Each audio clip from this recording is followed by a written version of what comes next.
Is this 2005 fantasy film a whimsical hodgepodge of various folklores and mythologies? Or is it a Christian lion dressed in a pagan faun's clothing? Yeah, we're getting into it. And along the way, we'll learn about otherworldly portals, perpetual winters, resurrections, white witches, Father Christmas, Dryads, Centaurs, Minotaurs, Cyclopes, talking animals, Jesus Christ? Yeah, him too. Because as some critics have argued, the Chronicles of Narnia, The Lion, the Witch, and the Wardrobe can be a bit ham-fisted with its biblical references. Meanwhile, other critics have called the movie blasphemous on account of those same references. Switching out Jesus for an anthropomorphic lion in a reimagining of the Passion narrative was a particular pet peeve for some. But what I am interested in is this. Does this movie accurately reflect what we find in those stories of old? FYI, I just gave The Princess Bride an A+ in folklorical accuracy. It's the highest grade I've ever given out. How will The Lion, the Witch, and the Wardrobe perform? I might you never day. Let's take a look.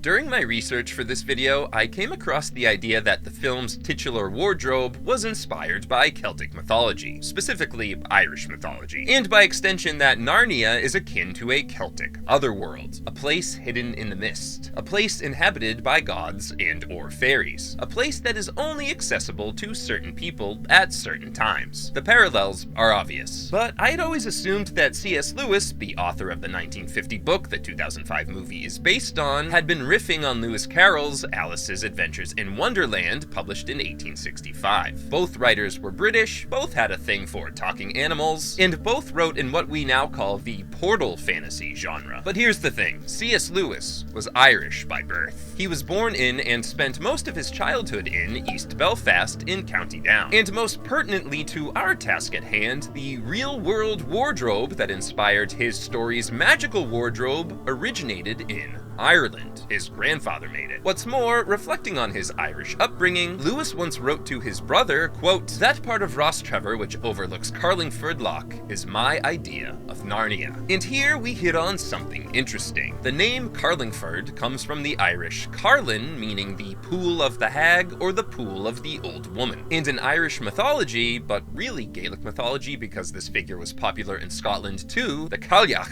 is a divine hag, possessing many qualities some might consider witch-like. She is the one responsible for stirring up tempests and coating hills and mountains in snow, and in some iterations, the Cailleach carries a staff that she uses to freeze the ground. She's also associated with glacial erratics and other boulders, including the Hag of Bara in County Clare, which legend says is the fossilized remains of the winter goddess. I think there's a case to be made here that the Cailleach was Lewis's real inspiration for the White Witch and her cryokinetic abilities, not Medusa from Greek mythology or Hans Christian Andersen's Snow Queen. I also have a hunch that Lewis was familiar with the Irish myth Bala in Skáal, or the Phantom's Frenzy, in which the High King of Ireland, Conn of the 100 Battles, and his 3 druids, so 4 people total, get caught up in a magical mist that transports them to a plain with a golden tree and a big old house. Conn meets a woman wearing a golden crown who's carrying a silver vat full of ale, and she serves Conn a boar rib and an ox rib, the latter of which is 24 feet long. No, it's not Turkish delight, but the vibe feels similar. It's a demonstration of power. I can provide you with the food you dream about. And get this, in the myth, the titular phantom, who denies being a phantom, introduces himself by saying, "I am of the race of Adam." Son of Adam, daughter of Eve, we hear this in the film. In addition to it being a biblical/poetic way to refer to humans, maybe it's a clue that Lewis was familiar with the aforementioned Irish myth. And all this being said, I have a quick message for the people of Ireland. Before you rush to claim C.S. Lewis as one of your own, you should probably hear his take on Northern Ireland, which he shared with a friend in a letter. The country is very beautiful, and if only I could deport the Ulstermen and fill their land with a populace of my own choosing, I should ask for no better place to live in. That's not great. And yet that's essentially what Lewis did with The Lion, the Witch, and the Wardrobe. He copied the landscape, then populated it with talking animals and mythical beings, including a faun. Mr. Tumnus. This half-goat, half-human comes off as shy and nervous in the film, which has rubbed many in the Faun community the wrong way, because as I explored in my video on Pan's Labyrinth, originally titled El Labirinto del Fauno, Ovid described fauns as wanton back in the 1st century. But by the end of the 15th century, fauns had effectively shed this label, with the similar but different satyrs being singled out for their lasciviousness in the Hypnerotomachia polyphily, whereas the fauns were described as simply having horns. Still, depicting a faun as being as weak and as timid and as neurotic as Mr. Tumnus doesn't have a parallel in classical literature. Is it a subversion of expectations, or a suggestion that these horned nature spirits, who are linked to pre-Christian paganism, don't possess the power necessary to combat Narnia's greatest evil? You're reading too much into it. No, you're not reading enough into it. C.S. Lewis was a Christian apologist, and one of his favorite arguments shows up almost verbatim in the film. Remember that scene when Lucy is upset because Edmund lies about having been to Narnia? Then Susan tells the professor that hearing about the forest and the wardrobe from Lucy was, quote, like talking to a lunatic? The professor, however, encourages Susan and Peter to accept a different conclusion. If your sister isn't lying and isn't mad, i.e. insane, then logically we must assume that she is telling the truth. In Christian apologetics, this is known as the liar-lunatic-lord trilemma. It posits that by proclaiming himself Lord and Savior, Jesus was either A, knowingly lying, B, unintentionally lying because he was delusional, or C, telling the truth. Lewis preferred the third option, but Lewis's critics would invent a fourth option, arguing Jesus was neither a liar nor a lunatic nor the Lord, but a legend, a historical person whose biography was retroactively given a divine glow-up. Another common criticism of the trilemma is that it presupposes Jesus claimed to be God, whereas if we look at the actual source material, i.e. the Bible, he never explicitly says that. Dan McClellan can back me up on this. Yes, in the Gospel of John in particular, Jesus claims to bear God's name and to manifest his power and presence and authority, but so does the angel of the Lord in the Hebrew Bible / the Old Testament, like in Exodus chapter 3. These are divine images, not God himself. I know not everyone interprets it that way, and that's fine, but to keep some kind of consistency with my grading system, I do have to knock off points here. Because by shoving that trilemma into The Lion, the Witch, and the Wardrobe, Lewis and the filmmakers were alluding to a religious dogma, not a religious or mythical text. And to be clear, we haven't even scratched the surface of all the religious stuff interwoven into this story. Although interwoven might be too generous of a term. At one point, Father Christmas just appears on a sleigh and gives the kids weapons. It's not even Christmas. And to clarify, Father Christmas did not start out as a gift-giving Santa Claus clone. He evolved from a figure in English folklore famed for his feasting. Think of the Ghost of Christmas Present in A Christmas Carol. And this figure in turn may have been rooted in depictions of Odin, the Norse Allfather, aka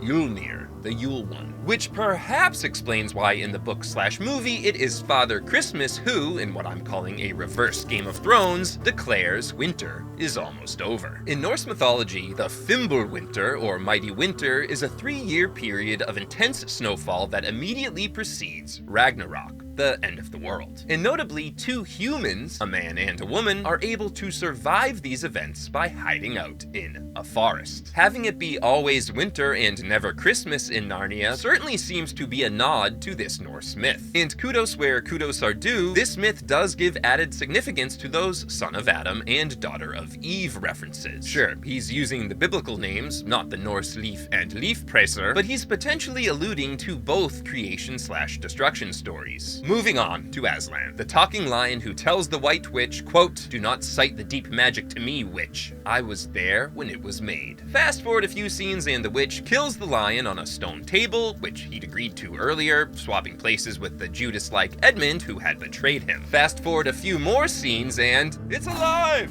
The stone table cracks, and the resurrected Aslan declares, if the witch knew the true meaning of sacrifice, she might have interpreted the deep magic a little differently, for she would know that if a willing victim who had committed no treachery died in the traitor's stead, the stone table would crack and death itself would begin to unwind. This deep magic is a not so subtle reference to the so-called old laws, or Mosaic law, with the cracking of the stone table representing the destruction of the stone tablets God gave to Moses. In both stories, the idea is that the old ways needed to be changed, and that the willing sacrifice of a pure soul, or someone who had committed no treachery, could facilitate that change. The only problem is is that in the Bible, Jesus doesn't want to do that. At least, not all of it. To quote Jesus speaking at the Last Supper in Luke 22:20, "This cup is the new covenant in my blood, which is poured out for you." But during the Sermon on the Mount, as recorded in Matthew 5:17 through 18, Jesus also tells his followers, quote, "Do not think that I have come to abolish the law or the prophets. I have not come to abolish them, but to fulfill them. For truly I tell you, until heaven and earth disappear, not the smallest letter, not the least stroke of a pen, will by any means disappear from the law until everything is accomplished." Now, embedded in Aslan's depiction of the sacrificial figure is his willingness to make that sacrifice. Whereas in Jesus' case, it's more complicated. If you believe Jesus knew he was gonna get crucified because he's God's son and he knows everything, then why, when he was on the cross, did he cry out, as recorded in Mark 15 and Matthew 27, my God, why have you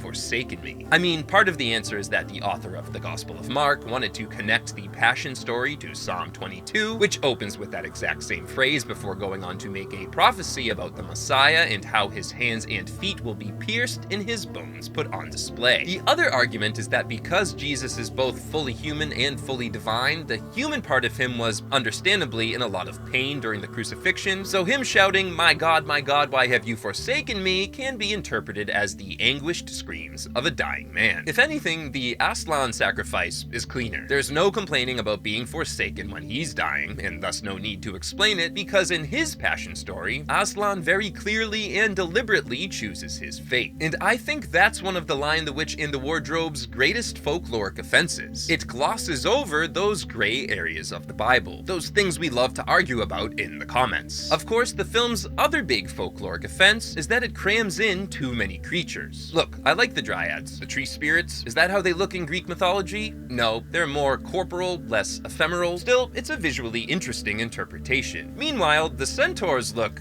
okay, but behave nothing like their mythical counterparts, trading their uncivilized ways for the lives of wise and noble warriors in the service of Aslan. The movie also infamously adds Minotaurs to the White Witch's army, which is silly. Greek mythology boasts precisely one Minotaur, or Minotaur, who is fated to remain in a labyrinth until Theseus dispatches him. The movie also adds Cyclopes, plural of Cyclops, to the witch's army, and even makes them her throne bearers, which again has no parallel in the Greek myths, where the Cyclopes are depicted both as isolated cave dwellers and as giant smiths who make special weapons. Wait, so why not have a Cyclops give those weapons to the children instead of Father Christmas? It's too late for that now. I am ready to grade the Chronicles of Narnia, the Lion, the Witch, and the Wardrobe on its folklorical accuracy. And that grade shall be a D.